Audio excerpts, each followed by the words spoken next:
தமிழகம் எங்கும் Max Gold cash for your gold. Max Gold நீங்க தங்க மட்டும் இல்லைங்க, பிளாட்டினம், டைமண்ட், சில்வர், ரூபினி எதை வேணாலும் விற்கலாம். உங்களுக்கான பணம் ரொக்கமா கையிலயோ இல்லைன்னா பேங்க் அக்கௌண்ட்லயோ உடனடியாக செலுத்திடுவாங்க.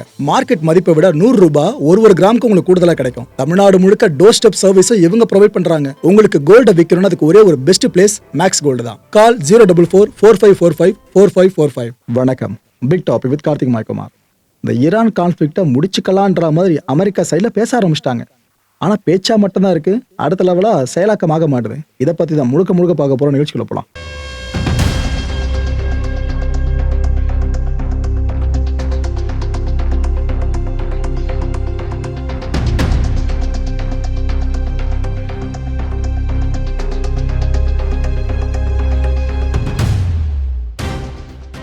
அமெரிக்காவோட ட்ரெஷரி டிபார்ட்மெண்ட் இருக்குல்ல, அதோட செக்ரட்டரியான ஸ்காட் பெசன்ட் இவர் இப்போ என்ன சொல்லியிருக்காரு, எங்க ட்ரம்ப் அவர்கள் எங்களுக்கு ஃப்ரீ ஹேண்டை கொடுத்துட்டாருங்க. இந்த கான்ஃப்ளிக்ட்ல இதுக்கப்புறம் என்னவா பண்ணலாம், செலவு சார்ந்து எவ்வளோ சமாளிக்கலாம், இதை பற்றிலாம் நீங்களே பார்த்துங்கன்னு ஃப்ரீ ஹேண்டை கொடுத்துட்டாரு. இப்போ ட்ரம்ப் அவர்கள் எல்லா ஆப்ஷன்ஸையும் டேபிள் மேலே வச்சிட்டாருங்க லிட்டரலா, எங்களோட பார்வைக்கு முன்னாடியே. ஆக்சுவலா இந்த எஸ்கலேஷன் இருக்குல்ல, இப்போ ஈரானை நாங்கள் அதிகமாக அடிக்கலான்னு எடுக்கிற முடிவு இது டீஎஸ்கலேஷனுக்காக தான் சொல்கிறாங்க. எப்படி இந்த ஆயுதத்தை உருவாக்கிட்டு அமைதிக்காகன்னு சொல்லுவாங்க உலக நாடுகள், அமெரிக்கா மட்டும் சொல்ல உலக நாடுகள், அந்த விஷயத்தில் டச்சில் தான் இங்கே பேசியிருக்காப்ல. டீஎஸ்கலேஷன் வேணும்னாக்கா முதல்ல எஸ்கலேட் பண்ணும், அதுக்கப்புறம் டீஎஸ்கலேஷன். ட்ரம்ப் பேசுகிற மாதிரி இருக்குல்ல, பீஸ் த்ரூ ஸ்ட்ரென்த்னு சொல்லிட்டு அதே மாதிரி தான் அவர் பேசியிருக்காப்ல. ட்ரம்ப் அவர்கள் கன்சிடர் பண்ணிட்டு இருக்காராம், போர் போதும் முடிச்சிக்கலாம் அப்படின்னு அவர் கன்சிடர் பண்ணிக்கிட்டு இருக்காராமா. இது ட்ரம்ப் கிட்ட கேட்டால் என்ன சொல்லுவார், நாங்கள் எல்லா டார்கெட்ஸும் அடிச்சு முடிச்சிட்டோம், அதனால போர் நிறுத்தத்துக்கு ஓகேன்ற மாதிரி சொல்லிட்டு அவங்க சொல்லுவாங்க. ஈரான் கிட்ட கேட்டால் என்ன சொல்லுவாங்க, அமெரிக்கா நினச்சி பார்த்துருக்காது நாங்கள் இவ்வளோ தூரம் தாக்கு பிடிப்போம் திருப்பி அடிப்போம். அதுவும் மிடில் ஈஸ்ட்டை ஃபுல்லாக அவ்வளோ நாடுகள் ட்ரம்ப்போட காதை கடிச்சிருப்பாங்கல்ல, ப்ரெஷர் கிரியேட் ஆயிருக்கும்ல, அதனால ட்ரம்ப் பின்வாங்கியிருப்பாருன்னு அவங்க சொல்லுவாங்க. எது எப்படியோ இந்த கான்ஃப்ளிக்ட் முடிஞ்சா போதும் தான் உலக மக்கள் எதிர்பார்த்துட்டு இருக்கோம். அதுக்கான சின்ன கிரீன் சிக்னல் தான் பெசன்ட் இங்கே கொடுத்துருக்காரு. அண்ட் இன்னொரு விஷயம் சொல்றாப்புல, ட்ரம்ப் அவர்களோட இந்த வார் எய்ம்ஸ் இருக்குல்ல, என்னென்னலாம் நோக்கங்கள்னு கொண்டிருக்காங்கன்னு சொல்லிட்டு அதில் இது வரைக்கும் சேஞ்ச் எதுவுமே கிடையாது, அது இதுக்கப்புறமா சேஞ்ச் ஆகாதுன்ட்டும் அவர் சொல்லியிருக்காரு. அப்படின்னா என்ன அர்த்தம், ஈரான் கிட்ட இதுக்கப்புறம் நியூக்ளியர் சார்ந்த விஷயமே இருக்கக்கூடாது. அதில் அமெரிக்கா கிட்டத்தட்ட ஓரளவுக்கு சாதிச்ச மாதிரி தான் அவர் பேசியிருக்காரு. இல்லை இஸ்ரேலோட ஆசை என்னது, பேலிஸ்டிக் மிசைலே ஈரான் கிட்ட இருக்கக்கூடாதுன்னு. ஸோ இப்போ ஓரளவுக்கு முடிஞ்சது அமெரிக்காவோட நோக்கங்கள், இன்னும் பேலன்ஸ் இருக்கிறது இஸ்ரேல் நோக்கங்கள். அதுவும் முடிஞ்சாதான் இந்த கான்ஃப்ளிக்ட் முடியும் போல இருக்கு. UK prime minister K Starmer இருக்கார்ல, இவர்கிட்ட டொனால்ட் ட்ரம்ப் அவர்கள் ஃபோனில் பேசியிருக்காங்க. ஏன்னா இப்போ ட்ரம்ப் ஆள் தடிக்கிட்டு இருக்காப்புல ஃபுல்லாக, நீவான்னு உலக தலைவர் ஒவ்வொருத்தராக கூப்பிட்டுக்கிட்டு இருக்காரு ஈரானுக்கு எதிரான இந்த போரில். ஆனால் பல பேர் பேக் அடிச்சிட்டு இருக்காங்களா, ஏன்னா யூகேவை பெருசாக நம்புறாரு டொனால்ட் ட்ரம்ப் அவர்கள். திட்டி வர வச்சிருந்தார் சமீபத்தில். கிட்டத்தட்ட 20 நிமிஷங்கள் வரைக்கும் இந்த ரெண்டு தலைவர்களும் பேசியிருக்காங்க. இதில் என்னென்ன டிஸ்கஸ் பண்ணப்பட்டிருக்குன்னா, நமக்கெல்லாம் பெரிய தலைவலியாக இருக்காது இந்த ஹார்மோஸை ஈரான் பிளாக் பண்ணி வச்சிருக்கிறதா, அதை ஃபுல்லாக நம்ம ரீஓப்பன் பண்ண வச்சிட்டோம் அப்படின்னாக்கா உலக நாடுகள் இதுக்கப்புறம் பழைய மாதிரி எல்லா ட்ரேடையும் பண்ணலாம், மக்கள் ரொம்ப அவஸ்தைப்பட மாட்டாங்க. ஸோ இந்த விஷயத்தை பற்றி ஃபுல்லாக பேசியிருக்காங்களாம். இதில் ஃபோக்கஸ் பண்ணப்பட்டிருக்கிறது பார்த்தீங்கன்னா, குளோபல் எனர்ஜி மார்க்கெட் இருக்குல்ல, அது இப்போ ஸ்தம்பிக்க ஆரம்பிச்சிருக்குல்ல, இதை மீட் எடுக்கிறத பற்றியும் பேசியிருக்காங்க. ஸோ இதுக்கு எல்லாம் என்னங்க பண்ணணும், ஹார்மோஸை அன்பிளாக் பண்ணவே போதும், அது நடந்துடும். இதில் அடுத்த ஃபோன் காலுக்கு இப்போலாம் வெயிட் பண்ணிட்டு இருக்காங்க. ஏன்னா இப்போ 2 நாடுகளோட அரசாங்கம் சைடில் சொல்லப்பட்டிருக்க விஷயம், ஃபோன் டாக்க முடிச்சிட்டாங்க, அடுத்து இன்னும் சில மணி நேரங்களில் அந்த ஃபோன் கான்வர்சேஷன் நடக்கலாம். அதில் தி பிக்கெஸ்ட் டிசிஷன் எடுக்கப்பட போகிறதா சொல்கிறாங்க. என்ன டிசிஷனாக இருக்க போகுது, யூகே அமெரிக்க படையோடு சேர்ந்து ஈரானை ஃபுல் பிளெஜ்ஜாக போர்க்காலத்தில் எதிர்க்க போகிறாங்களா, அப்படி இல்லைன்னா போர் வேணாம் நம்ம சும்மா ஸ்ட்ராட்டஜிக்கலாக பின்னாடி மூவ் பண்ணிப்போம் அப்படின்னு நினைக்க போகிறாங்களான்னு சில மணி நேரங்களில் தெரிஞ்சிடும் மக்களே. ஈரான் இப்போ என்ன தெரியுமா சொல்லியிருக்காங்க, Persian gulf radio and television centre இது உங்களை என்னங்க பண்ணுச்சு, இதையும் அடிச்சு வச்சிருக்கீங்க கேட்குறாங்க.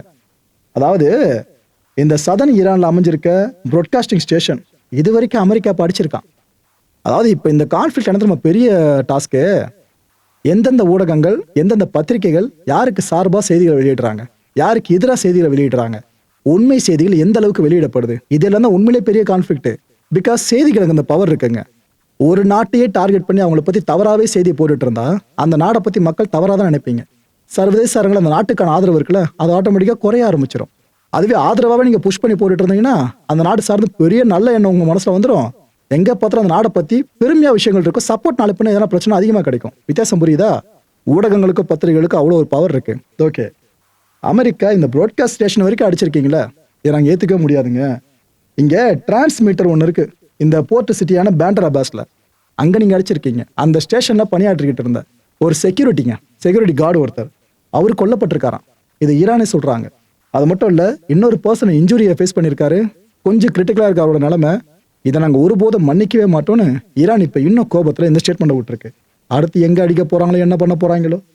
இப்போ உங்களுக்கு ஸ்க்ரீனில் தெரியுதுல்ல, ஆக்சுவலாக இதெல்லாம் சீஸ் பண்ணப்பட்ட வெப்பன்ஸ். எங்கன்னு தெரியுமா? இந்த சதர்ன் லெபனானில் இப்போ இஸ்ரேல் கிரவுண்ட் இன்வேஷனை மேற்கொண்டிருக்காங்களே, அங்கே வீடு வீடாக போய் தேடிட்டு இருக்காங்க. ஹெஸ்புல்லா இந்த இடங்களை அவங்களோட லான்ச் பேட்ஸை பயன்படுத்திட்டு இருக்காங்கன்னு சொல்லிட்டு அப்போதான் இதெல்லாம் கண்டுபிடிச்சிருக்காங்க. இந்த ஆன்டி டேங்க் மிசைல்ஸ் இருக்குல்ல, அதை எடுத்திருக்காங்க.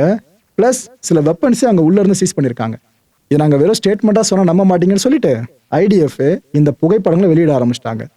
இன்னொரு பக்கம் ஐடிஎஃப் என்ன தெரியுமா பண்ணிட்டு இருக்காங்க? ஈரானோட military bases, weapon production sites, storages, இது எல்லாத்தையும் அடித்து காலி பண்ணுற வேலையை ஃபுல் பிளஜாக பண்ணிக்கிட்டு இருக்கிறதா ஐடிஎஃப் இப்போ கன்ஃபார்மாக சொல்லியிருக்கு.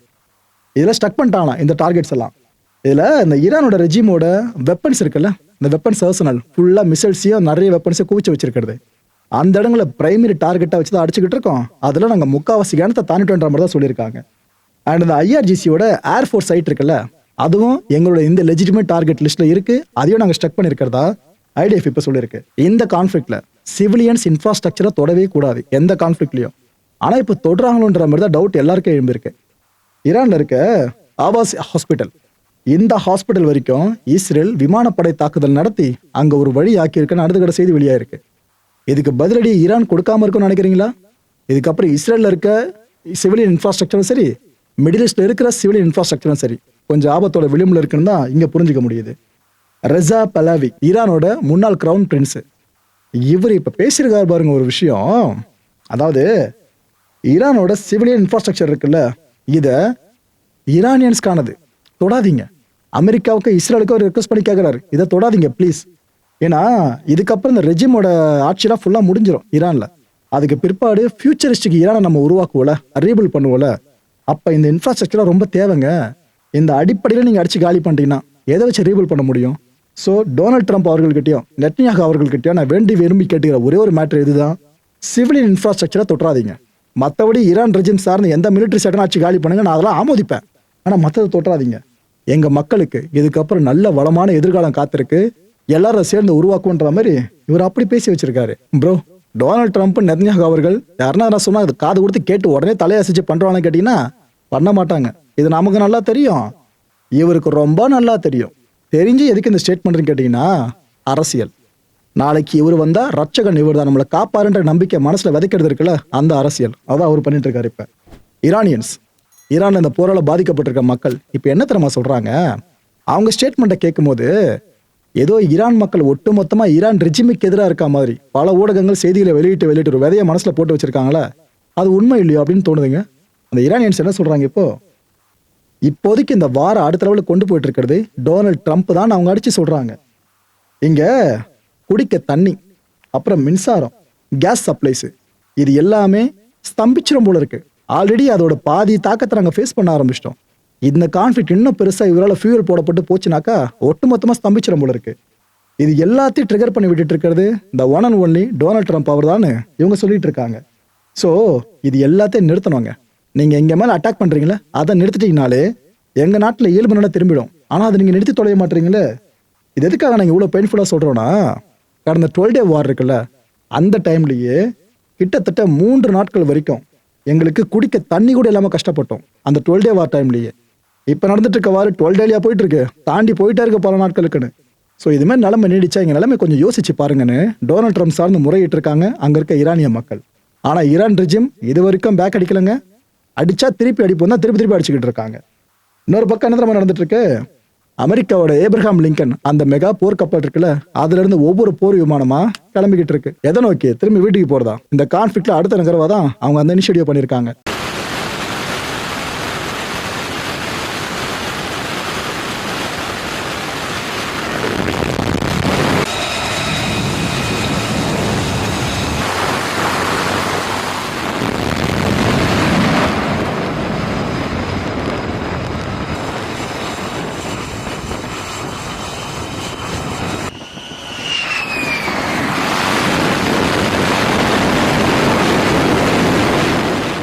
ஈரான் பீப்புள் இப்போ ஒவ்வொரு இடமா திரள ஆரம்பிச்சிட்டாங்க.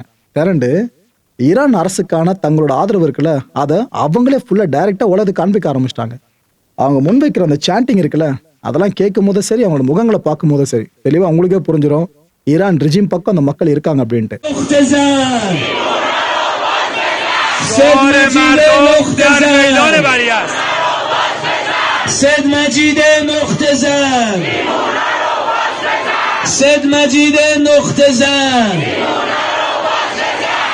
مجید نقطه زن دیمونه رو خوب بزن سید مجید نقطه زن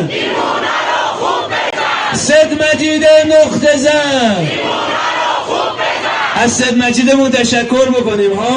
نیروی هوافضا، نیروی دریایی، نیروهای مسلح، نیروهای مسلح تشکر تشکر. نیروهای مسلح تشکر تشکر. இந்த மிடில் ஈஸ்ட் தான் இப்போ ஃபுல்லாக இந்த கலைபுரத்தில் சிக்கி தவிச்சுக்கிட்டு இருக்கா. நடுவில் யூஏஇ இருக்குல்ல, யுனைடெட் அரப் எமிரேட்ஸ், அங்கே சமீபத்தில் ஒரு செய்தி பயங்கரமாக பரப்பப்பட்டுருச்சு. என்னன்னாக்கா, ஒட்டுமொத்த மக்களும் பேனிக் மோட்ல இருக்காங்க. சூப்பர் மார்க்கெட்ஸில் ஒரு பொருளோட உள்ள கிடையாது, எல்லாரும் அச்சு புடிச்சு எடுத்துகிட்டு போயிட்டாங்க அப்படின்ற செய்தி பரவ பயத்திலேயே பல மக்களும் போயிட்டு அதை பண்ணிட்டாங்க. சூப்பர் மார்க்கெட்ஸ் ஃபுல்லாக இந்த பொருட்களை எடுத்துகிட்டு ஒரு வேலையை பண்ண ஆரம்பிச்சிட்டாங்க. இது அந்த கவர்மெண்ட்டோட காதுகள் வரைக்கும் போயிருக்கு. இந்த கவர்மெண்ட் இப்போ என்ன சொல்லுது, எங்க சூப்பர் மார்க்கெட்ஸில் ஷார்ட்டேஜில் ஒன்றும் கிடையாதுங்க, பேனிக் பை பண்ணுறன்ற பேரில் நீங்கள் போயிட்டு சிக்கலில் மாட்டாதீங்க. உங்களுக்கு தேவையான மீட்டு, cheese, frozen vegetables, fruits, rice, pulses, இது எல்லாமே அவைலபிளாக தான் இருக்குது நம்ம சூப்பர் மார்க்கெட்ஸில். பொறுமையாக நின்று நிதானமாக வாங்கிட்டு போங்க, அவசரப்பட்டு இதெல்லாம் பண்ணாதீங்க பேனிக் பைலாம். ஏன்னா இந்த ப்ரைஸ் ஹைக்குன்னு வேறு சில பேர்லாம் சொல்கிறாங்கல்ல, அதை நம்பி இது போலாம் பல பேர் பண்ணவும் ஆரம்பிச்சிட்டிங்க. இத்தனை நாட்களில் இவ்வளோ ப்ரைஸ் மேலே போயிட போதாதுன்னு பல பேர் கலை போடுறத நம்பாதீங்க. எல்லாமே அதே ஸ்டேபிளான ப்ரைஸ் தான் மெயின்டைன் ஆகிட்டு இருக்கு. அதை நாங்கள் உறுதிப்படுத்த தான் எங்கள் கவர்மெண்ட் ஆட்சி பண்ணிட்டு இருக்கோம் ஃபுல்லாக. ஸோ மக்கள் பயப்படாதீங்கன்னு அவங்க சொல்லியிருக்காங்க. ஒரு பக்கம் மக்களோட பயத்தை போக்குறாங்களா, இன்னொரு பக்கம் என்ன பெரிய டாஸ்க்கு, ஈரான் லான்ச் பண்ணுற மிசைல்ஸை இன்டர்செப்ட் பண்ணிட்டு இருக்காங்க. யுஏஇ நிலைமை ரொம்ப பரிதாப மக்கள். ஏன்னா அந்த கான்ஃப்ளிக்ட்ல மிடில் ஈஸ்ட் அதிகமாக அடி வாங்கினது யுனைடெட் அரப் எமிரேட்ஸ் தான். இது பார்த்தான சவுதி வேற, அவங்க ட்ரோன்ஸை இன்டர்செப்ட் பண்ணிட்டு இருக்காங்க. ஸோ இஸ்ரேல் மேல இருக்க கோவத்தை ஈரான் டைரக்டா அவங்க மேல காமிச்சிடுது. அமெரிக்கா மேல இருக்க கோவத்தை ஈரான் இப்படிதான் மிடில் ஈஸ்ட்ல இவங்களை அடிச்சு காமிச்சுக்கிட்டு இருக்கு. இது பத்தாதுன்னு உலக நாடுகள் ஸ்தம்பிக்க ஆரம்பிச்சிருச்சு கொஞ்சம் கொஞ்சமா. உதாரணத்துக்கு பிலிப்பைன்ஸை சொல்றேன், அங்க லோக்கல் பீப்புளுக்கு லிவிங் காஸ்ட் பீக்ல போயிடுச்சு. லோக்கல் பீப்புளுக்கு சொல்றேன், என்டையர் வேர்ல்டு முழுக்க எடுத்துக்கிட்டீங்கன்னா இப்ப சஃபர் ஆக ஆரம்பிச்சிட்டாங்க. அந்த உலகளாவே பங்கு சந்தைகள் இருக்குல்ல, ஸ்தம்பிதம் அடைஞ்சுக்கிட்டு இருக்கு. பங்குச்சந்தைகள் கிராஷ் ஆகுதுன்ற செய்தியை நீ எப்பயாச்சும் தான் கேட்போம். ஆனா உலக பங்குச்சந்தைகள் சார்ந்து இப்ப அந்த செய்தியை கேட்டுருவோமோன்னு பயத்தை கொடுத்துட்டாங்க. அந்த அளவுக்கு எல்லாம் மைனஸ்ல மூவ் ஆயிட்டு இருக்கு ஒவ்வொரு உலக மார்க்கெட்டும். மக்களை இந்த கான்டென்ட்டை பொறுத்தவரைக்கும் நாமளா சிந்திக்க ஒரே ஒரு விஷயம் தான், கனவு கோட்டை கட்டி வாழ்ந்துகிட்டு இருக்கார் ரெசா. அது தெரியுதா உங்களுக்கு? ஏதோ ஈரான்ல இந்த ரெஜிமை ஃபுல்லா காலி பண்ணதுக்கு அப்புறம் தான் அங்க ஆள போறோம், அமெரிக்கா நம்மள உட்கார வைக்க போகுதுன்னு கனவு கோட்டை கட்டிக்கிட்டு இருக்காரு. இந்த கோட்டை ஸ்ட்ராங்கா இருக்கும்னு நினைக்கிறீங்களா, இல்ல முதல் செங்கலை வைக்கிறதுக்கு முன்னாடியே ஃபுல்லா சரிஞ்சிடும் நினைக்கிறீங்களா?